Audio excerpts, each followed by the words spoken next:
ایک اور مقام پر اللہ تبارک و تعالی سورۃ توبہ کے اندر ارشاد فرماتے ہیں والمؤمنون والمؤمنات بعضهم اولیاء بعض، کہ مومن مرد اور مومن عورتیں ایک دوسرے کے دوست ہیں، یعنی کہ وہ ایک دوسرے کے ساتھ خیر خواہی کرنے والے ہیں، ایک دوسرے کے ساتھ دینی محبت کرنے والے ہیں۔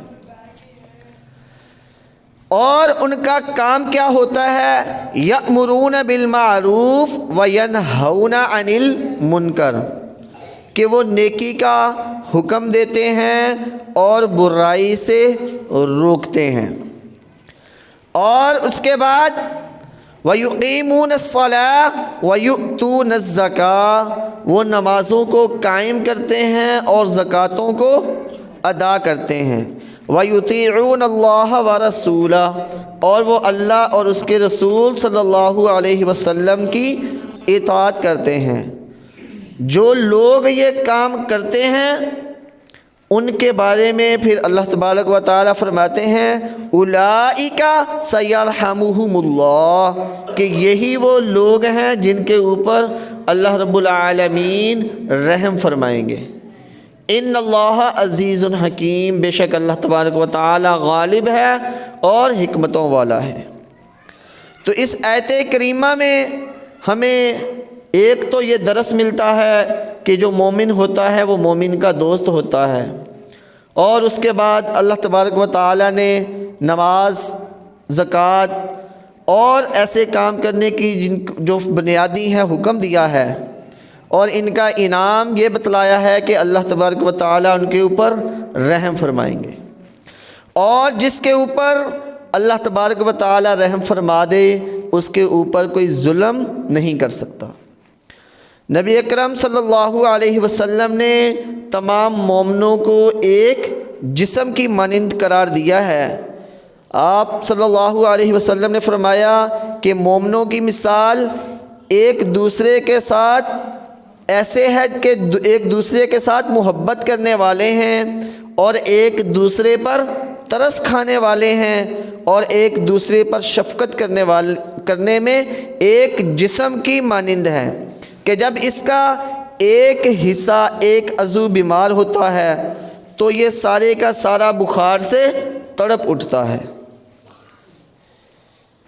تو آج ہمیں بھی ایک جسم کی مانند ہونے کی ضرورت ہے۔ اللہ تبارک و تعالی نے بھی اس کے بارے میں قرآن مجید میں ارشاد فرمایا وَاعْتَصِمُوا بِحَبْلِ اللَّهِ جَمِيعًا وَلَا تَفَرَّقُوا، کہ اللہ کی رسی کو مضبوطی سے تھام لو اور فرقے بازی نہ کرو۔ آج ہمارا حال یہ ہے کہ ہم ایک مسجد میں ہوتے ہوئے مختلف فرقوں کے اندر بٹے ہوئے ہیں۔ آپ جہاں کہیں بھی چلے جائیں، جس مرضی مسلک کو دیکھ لیں، مسلمان یا تو مسلکوں کے اندر بٹے ہوئے ہیں، اور مسلکوں کے بعد وہ آپس میں کئی گروہوں میں بٹے ہوئے ہیں۔ تو اللہ تبارک و تعالیٰ کی یہاں پر نافرمانی کر رہے ہیں کہ اللہ تبارک و تعالیٰ نے انہیں جمع رہنے کا اور اکٹھے رہنے کا حکم دیا ہے۔ جب اکٹھے رہیں گے تو اس کا فائدہ ہوگا کہ اللہ تبارک و تعالی محبت ڈال دے گا دلوں کے اندر۔ وَاذْكُرُوا نِعْمَةَ اللَّهِ عَلَيْكُمْ إِذْ كُنْتُمْ أَعْدَاءً فَأَلَّفَ بَيْنَ قُلُوبِكُمْ، تم یاد کرو اس وقت کو جب تم ایک دوسرے کے دشمن تھے، تو پھر اللہ تبارک و تعالی نے اس دین کی وجہ سے تمہارے دلوں کے اندر محبت پیدا کر دی، اور تم آپس میں بھائی بھائی بن گئے۔ جب یہ کام ہوگا، آپس میں ایک دوسرے کے ساتھ محبت ہوگی، تو پھر اللہ تبارک و تعالی جہنم سے بھی آزادی دے دیں گے، اور ہمارے جو گناہ ہیں ان گناہوں سے بھی درگزر فرمائیں گے۔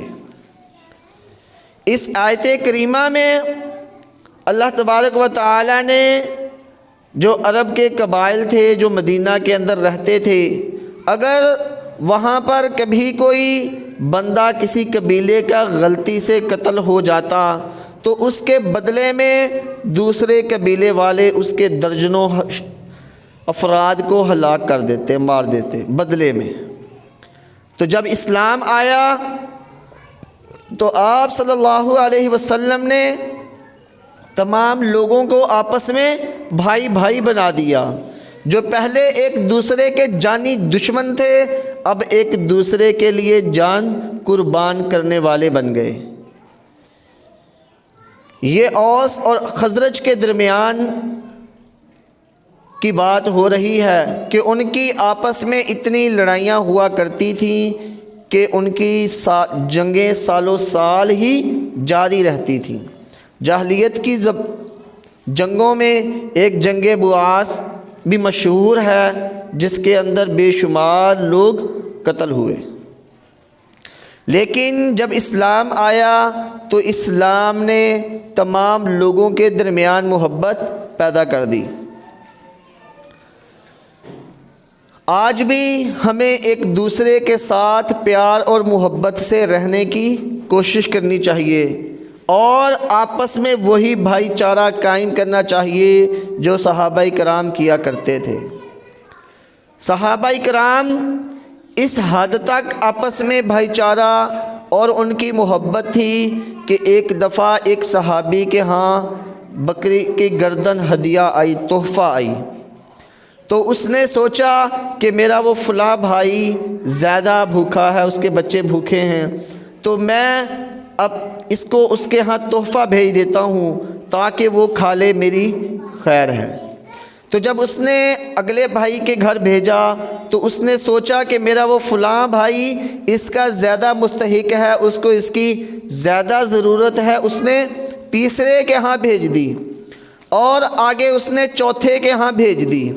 ایسے ہوتے ہوئے 7 گھروں سے پھرتی ہوئی وہ گردن دوبارہ اسی آدمی کے پاس، اسی صحابی رضی اللہ تعالیٰ عنہ کے پاس لوٹ آئی جس نے اس کو آگے تحفہ دیا تھا۔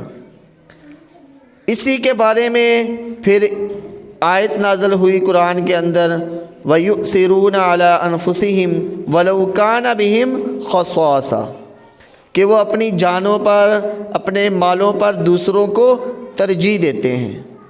آج ہم اپنے بھائیوں کو ترجیح نہیں دیتے بلکہ مال و دولت کو ترجیح دیتے ہیں۔ آپ صلی اللہ علیہ وسلم نے ارشاد فرما دیا کہ تمہارے پاس جو ضرورت سے زائد مال ہے وہ اپنے بھائی کو دے دو۔ اگر تمہارے پاس سواری 2 ہیں تو ایک اپنے اس بھائی کو دے دو جس کے پاس نہیں ہے۔